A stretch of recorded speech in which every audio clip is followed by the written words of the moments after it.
नमस्कार मित्रों, भागवत चर्चा में एक बार फिर आप सबका स्वागत है।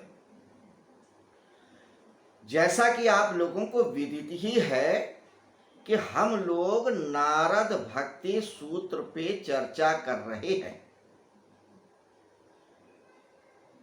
नारद मुनि ने भक्ति के संदर्भ में एक महान ग्रंथ की रचना की जिसे हम नारद भक्ति सूत्र के नाम से जानते हैं।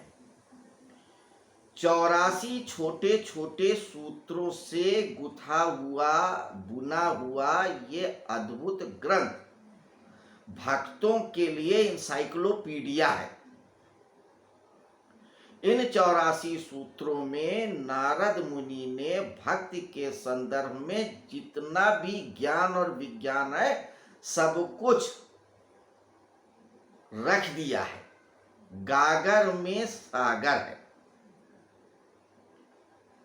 जैसे आप सागर की थाह नहीं पा सकते, वैसे ही नारद भक्ति सूत्र में भक्ति के संदर्भ में जो ज्ञान है, विज्ञान है, उसे हम व्याख्या में ले ही नहीं सकते, शब्दों में उतार ही नहीं सकते। सिर्फ और सिर्फ भक्ति करके उन सूत्रों के आधार पे हम आगे बढ़ते हुए जान सकते हैं कि भक्ति क्या है। जैसे जैसे हम इन सूत्रों को लेकर के आगे बढ़ेंगे, आगे के रास्ते खुलते चले जाएंगे और अनुभव के नए नए आयाम आते जाएंगे, जब तक कि उस परम सत्ता का अनुभव नहीं हो जाएगा। कल हम लोगों ने इन 84 सूत्रों में पहले सूत्र पे बात किया था, अथातो भक्तिम व्याख्या समः, क्या अब हम भक्ति की व्याख्या करते हैं। कब करते हैं? जब हम भक्ति के लिए तैयार हो गए होते हैं, हमारा अंतःकरण शुद्ध हो गया है, हम सरेंडर करने के लिए, शरणागति होने के लिए बिल्कुल तैयार हैं। ईश्वर के प्रति, परम सत्ता के प्रति, अपने आराध्य के प्रति पूरा आदर भाव है, गुरु के लिए आदर भाव है, संकल्प शक्ति हमारी पर्याप्त है। अगर संकल्प शक्ति नहीं है तो हमारी सरेंडर होने की पूरी तैयारी है। तो अब इतना हो चुका है, अब हम भक्ति पे बात करेंगे। तो भक्ति के संदर्भ में दूसरा सूत्र है, पहला सूत्र है भक्ति के संदर्भ में, और नारद भक्ति सूत्र में दूसरा सूत्र है। कहते हैं नारद मुनि, सा त्वस्मिन् परम प्रेम रूपा, दूसरा सूत्र है। सा त्वस्मिन् परम प्रेम रूपा, वह ईश्वर के प्रति परम प्रेम रूपा है। यह अनुवाद है। हालांकि सूत्र में ईश्वर के प्रति नहीं है, यह छिपा हुआ है, लेकिन अनुवाद ऐसा ही लोग करते हैं। सूत्र फिर से सुनिए, सा त्वस्मिन् परम प्रेम रूपा, सा वह, तस्मिन उसके प्रति, परम प्रेम रूपा है। सामान्य शब्दों में प्रेम जब अपनी पराकाष्ठा को पहुंच जाता है तो वो भक्ति में तब्दील हो जाता है। प्रेम जब पराकाष्ठा पे पहुंच जाता है तो वो भक्ति में बदल जाता है।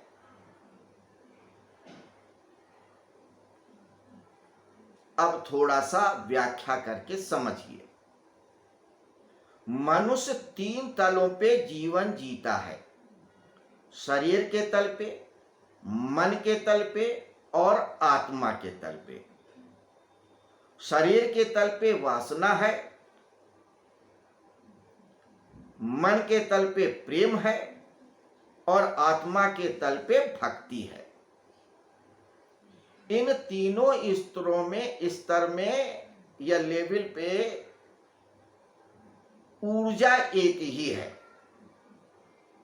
ऊर्जा एक ही है, जीवन ऊर्जा, और वही ऊर्जा जो तब्दील हो जाती है परम सत्ता के अनुभव में। ऐसा भी आप समझ सकते हैं कि प्रत्येक मनुष्य एक बीज है, फिर वो थोड़ा सा खिलता है, फूल हो जाता है, और फिर उसके बाद सुगंध में तब्दील हो जाता है। तो जब तक वो शरीर के तल पे है, बीज के स्तर पे है। जैसे बीज में कोई खुशबू नहीं है, कोई खूबसूरती नहीं है, बीज सब एक जैसे हैं। आप सूंघिए तो कोई उसमें ऐसा स्मेल नहीं आएगी फूलों जैसी। तो शरीर के तल पे जब मनुष्य जीता है वासना के तल पे, तो वो बीज के रूप में, संभावना है कि उसमें परमात्मा प्रकट हो जाए, लेकिन अभी प्रकट नहीं हुआ है। जब वो प्रेम में पड़ता है तो उसके अंदर एक फूल खिलता है। इसलिए आप जब भी आप देखिए प्रेम की कविताएं लिखी जाती हैं, कहानियां लिखी जाती हैं, प्रेम की बात होती है, तो फूल जरूर आता है। प्रेमिकाएं अपने बालों में फूल लगा लेंगी, कभी प्रेम में अपने फूल की बात करेंगे, कली की बात करेंगे, क्योंकि खिला, कुछ अंदर खिलाव हुआ, बीज अब प्रस्फुटित हो गया, फूल खिल गया। लेकिन अभी दूसरे स्तर पे है, प्रेम के स्तर पे। अब जब वही फूल और खिल जाता है तो सुगंध में परिवर्तित हो जाता है। सुगंध अब विलीन हो गया, हवा में विलीन हो गया, दिख नहीं रहा है, सिर्फ अनुभव हो रहा है। तो मनुष्य का जब वही शरीर के तल से मन के तल पे आता है, तो जो वासना है वो प्रेम में परिवर्तित हो जाती है, और यही प्रेम जब पराकाष्ठा पे पहुंच जाती है तो भक्ति में तब्दील हो जाते हैं, यानी कि वो फूल सुगंध में परिवर्तित हो गई। जैसे सुगंध सिर्फ अनुभव में आता है, आत्मीय आनंद में होता है, दिखती नहीं, वैसे परमात्मा का, ईश्वर का सिर्फ अनुभव होता है, आदमी परमानंद में होता है। तो भक्ति जो है प्रेम की पराकाष्ठा है, यही नारद कह रहे हैं, सा तस्मिन परम प्रेम रूपा। अब ये प्रेम के द्वारा क्यों समझा रहे हैं, उसको भी थोड़ा समझें। एक्चुअली भक्ति जो है वो ऊपर के तल पे है और वासना नीचे के तल पे है, और प्रेम बीज के स्तर पे है। तो जो प्रेम है वो वासना से भी जुड़ा है और भक्ति से भी जुड़ा है, दोनों तल से बीच में है। तो वो भक्ति को भी समझ सकता है थोड़ा थोड़ा, और वासना को भी थोड़ा थोड़ा जानता है। कौन? प्रेम। क्योंकि प्रेम में एक स्वार्थ होता है, थोड़ा सा स्वार्थ होता है, ज्यादा नहीं होता है। शरीर के तल पे, वासना के तल पे तो सिर्फ स्वार्थ है, लेकिन प्रेम के तल पे थोड़ा सा त्याग भी है, थोड़ा सा सुगंध भी है। तो वो प्रेम वासना को भी जानता है, वो थोड़ा वासना में डूब जाएगा, उसमें थोड़ी सी कामना तो होगी कि प्रेमी को मिल जाए, गले लग जाए, ये हो जाए, वो हो जाए, साथ हो जाए, बात हो जाए, कुछ हो जाए, कामना है। तो प्रेम वासना को भी जानता है, और उसके अनुभव में भक्ति भी है थोड़ा। वो प्रेम जब किसी क्षण में प्रेम बहुत हो गया तो उसे भक्ति की झलक मिल जाती है। अब अगर जो भक्ति को जानता है और वासना को नहीं जानता तो वो नहीं समझा सकता, क्योंकि जो सिर्फ शरीर के तल पे है उसे भक्ति समझ में नहीं आएगी, और जो भक्ति जानता है सिर्फ वो शरीर के तल की बात नहीं कर पाएगा। अड़चन है, फिर समझाया कैसे जाए? तो बीच का रास्ता, प्रेम की बात करिए कि नहीं, प्रेम को बीच में लेके आओ कि अगर आप प्रेम को जानते हो तो इसका मतलब भक्ति को आप जान जाओगे, और प्रेम को जानते हो तो वो जो शरीर के तल पे है वो प्रेम को तो जानता ही जानता है, क्योंकि वो उसके नजदीक है। उसकी कामनाओं की पूर्ति ही प्रेम से हो रही है। तो भक्ति शरीर और आत्मा के तल के बीच में है। तो जब प्रेम परम पे हो जाता है, उसे किसी की परवाह नहीं रहती, ना परिवार की परवाह रहती है, ना इज्जत की परवाह रहती है, ना सुख की परवाह रहती है, ना दुख की परवाह रहती है। जो भक्ति में डूब गया सो डूब गया। मीरा, उन्हें परवाह कहाँ थी? रानी थी, महलों में नाचने लगती थी, उन्हें होश ही नहीं है साड़ी कहाँ जा रही है, पल्लू कहाँ जा रहा है, घूंघट कहाँ जा रहा है। नृत्य कर रही हैं, प्रेम में पड़ी हैं कृष्ण के, पता ही नहीं है, अपने शरीर का ही होश नहीं है। तो जो उनका प्रेम था वो अब पराकाष्ठा पहुंच गया है, वो भक्ति में तब्दील हो गया है। आजकल भी आप देखिए, बहुत से लोग कहते हैं फलाना इस नेता का भक्त है, ढमाका उस नेता का भक्त है। क्यों? क्योंकि वो अपने नेता के प्रति कुछ सुनना ही नहीं चाहते। वो अच्छा करे तो, बुरा करे तो जब व्यक्ति किसी से अकाट्य प्रेम करने लगता है तो उस प्रेम को भक्ति समझो। अब आप और जान लीजिए भक्ति की क्यों बात कर रहे हैं नारद। क्योंकि भक्त ही भगवान है, भगवान ही भक्त है, और भक्ति ही भगवान है, भक्ति ही भक्त है। तो भक्ति, भगवान और भक्त तीनों में कोई भेद नहीं है। जब परम पे हो जाए, एक्सट्रीम पे हो जाए, तो भक्ति ही भगवान बन जाता है, भगवान ही भक्त बन जाता है, और जो किया जाता है वही भक्ति है। रामकृष्ण परमहंस को लोग भगवान मानते हैं, परम भक्त थे। नारद को भी आप समझिए। तो भक्ति जब परम पे हो जाए तो वही प्रेम, जब परम पे हो जाए तो वो भक्ति कहलाता है। तो सूत्र क्या है? सा तस्मिन् परम प्रेम रूपा। अब देखिए नारद जी कहते सा तस्मिन्, उसके प्रति जो परम प्रेम है वही भक्ति है। किसके प्रति ये नहीं बता रहे हैं, सूत्र में ये कही नहीं रहे हैं, कह रहे हैं उसके प्रति। सा तस्मिन्, उसके प्रति जो प्रेम है परम, वही भक्ति है। वो इशारा कर रहे हैं, तो ये नहीं कह रहे हैं ईश्वर के प्रति। ईश्वर कहने का मतलब ईश्वर की बात कर लो, जिसके पास सब कुछ है, धन भी है, बल भी है, ज्ञान भी है, सब कुछ है। नहीं, ये बनियागिरी वाली बात हो गई, थोड़ी छोटी बात हो गई। वो ईश्वर हो भी सकता है, नहीं हो सकता। अच्छा, अब मान लो कि हो सकता है कोई व्यक्ति हो जो ईश्वर साकार रूप को मानता ही नहीं, तब तो क्या वो भक्त नहीं है? वो भी भक्त है। जो ईश्वर को नहीं मानता वो अनीश्वर है के प्रति, यानी जो कुछ भी नहीं है उसके प्रति भक्ति है, उसके प्रति समर्पण है, वो उस भाव के प्रति समर्पण है जिसका कोई रूप नहीं है, कोई गांव नहीं है, कोई नाम नहीं है, कोई स्वरूप नहीं है, कोई आकार नहीं है, कोई गुण नहीं है, उसके प्रति भक्ति है। तो अब ये इशारा कर रहे हैं कि जिसको तुम परम मानते हो, सर्वश्रेष्ठ मानते हो, उसके प्रति, तो जिसको तुम सबसे अलहदा मानते हो, सबसे श्रेष्ठ मानते हो, सर्वश्रेष्ठ मानते हो, उसके प्रति जो परम प्रेम है वही भक्ति कहलाती है। क्योंकि नारद इशारा उशारा करके किसी झंझट में नहीं पड़ना चाहते। झंझट तुम संभालो, वैसे ही झंझट का मैं क्या।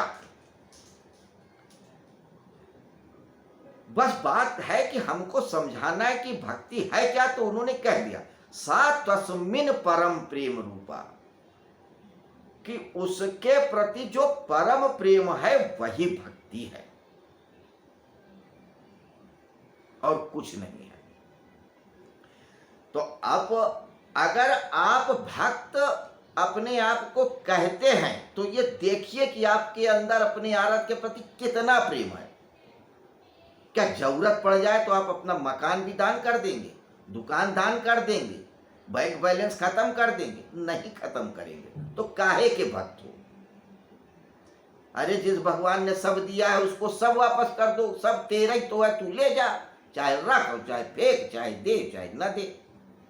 अगर ऐसा नहीं है तो आप भक्त नहीं है, आपकी भक्ति परम पे नहीं पहुंची है। और जब परम पे प्रेम नहीं पहुंचा है तो आप भक्त नहीं है।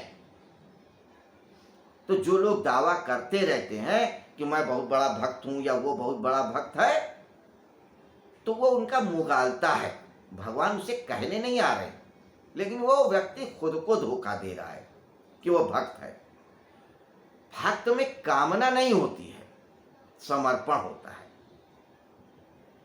अगर कोई व्यक्ति आरती कर रहा है, प्रसाद चढ़ा रहा है, व्रत रह रहा है, माला जप रहा है और खुद को भक्त कह रहा है तो ठीक है, कह ले, मान लिया कि आप भक्त हैं, तो वो भक्ति साधन भक्ति कहलाती है। क्या कहलाती है? साधन भक्ति। नारद कहते ठीक है, मान लिया तुम्हारी बात कि आप भक्त हैं, लेकिन जो आप कर रहे हैं वो साधन भक्ति है, यानी उसके पीछे कोई कामना छिपी है, कोई डिजायर है कि मेरे बेटे की नौकरी लग जाए, मेरी बेटी की शादी तय हो जाए, मेरा मुकदमा मेरे पक्ष में हो जाए, मेरा शरीर सही हो जाए, मेरे ये हो जाए, मेरा वह हो जाए। हिडन डिजायर है, कामना है। आप कुछ साधना चाह रही हैं उस परम पिता के प्रति, ये प्रेम तरसा करके। तो ये आपको अपने मतलब को नहीं साधना है। अगर आप मतलब साध रहे हैं तो आपकी भक्ति साधन भक्ति है, दोयम दर्जे की है। सही शब्दों में कहें तो भक्ति ही नहीं है, लेकिन आप जिद ही कर रहे हैं कि भक्ति है, तो फिर यह साधन भक्ति है। आप कुछ साध रहे हैं अपने परमेश्वर से। तो जब कुछ न साधना हो वो सिद्धा भक्ति है, और वही असली भक्ति है। तो दो प्रकार की भक्ति है, एक साधन भक्ति जिसमें कोई डिजायर होती है, और जो सिद्धा भक्ति है। सिद्धा भक्ति यानी जो सिद्ध हो चुके हैं, भक्ति की सारी कसौटी पे कसे जा चुके हैं, समर्पण पूरा हो चुका है, अंतःकरण पूरा निर्मल हो चुका है, अहंकार पूरा विलगित हो चुका है, कुछ भी करने को तैयार है, और उनको गुरु का प्रसाद मिल चुका है, गुरु की कृपा मिल चुकी है कि हाँ, नाउ यू डिजर्व फॉर भक्ति। अब आप भक्ति कर सकते हो। और फिर जब गुरु के बताए रास्ते पे चले तो ही भक्त कहलाओगे, उसके पहले नहीं कहलाओगे। तो सिद्धा भक्ति और साधन भक्ति दो प्रकार की भक्ति हो गई। अब नारद मुनि यहां पे सिद्धा भक्ति की बात कर रहे हैं, साधन भक्ति की बात नहीं कर रहे हैं। क्योंकि साधन भक्ति तो बाहर रूप से होती है, आप करते रहिए, कोई भी कर ले, इसमें क्या सिखाना, क्या पढ़ाना, क्या बताना और क्या कृपा करना। आप जाइए मंदिर में जाइए, ₹1.25 का प्रसाद चढ़ाइए, 1.25 का प्रसाद चढ़ाइए, 9 दिन व्रत रहिए, 90 दिन व्रत रहिए, नए कपड़े पहन के जाइए, पुराने कपड़े पहन के जाइए, कपड़ा पहन ये चप्पल जूता उतार के जाइए, बिना चप्पल जूता उतारे चले जाइए। आप कैसा कर रहे हैं ये आपकी मर्जी है, इसमें भगवान कोई लेना देना नहीं है। आपको अपना काम साधना है, जिस तरीके से सध जाए वो आप काम कर लीजिए। तो नारद मुनि यहाँ सिद्धा भक्ति की बात कर रहे हैं कि आपको गुरु का प्रसाद मिल गया, आप सारी तैयारियां कर चुके हैं। तो सा तस्मिन् परम प्रेम रूपा, जो उसके प्रति परम प्रेम पूर्ण है वही भक्ति है, बाकी सब दिखावा है। तो मित्रों, ये थी छोटी सी चर्चा नारद भक्ति सूत्र के दूसरे सूत्र पे। पहला सूत्र क्या था? अथातो भक्तिम व्याख्या सामा। दूसरा सूत्र क्या है? सा तस्मिन् परम प्रेम रूपा। कि वह ईश्वर के प्रति परम प्रेम रूपा है क्या, भक्ति। तो कल हम लोग तीसरे सूत्र पे चर्चा करेंगे, नारद भक्ति सूत्र के। तो नारद भक्ति सूत्र में कितने सूत्र हैं, 84, 84। हमने कितने सूत्रों पे चर्चा किया, 2 सूत्रों पे। कल तीसरे पे चर्चा करेंगे, इसी समय, इसी जगह, इसी वक्त। तब तक के लिए आपसे आज्ञा चाहेंगे। नमस्कार, शुभ रात्रि।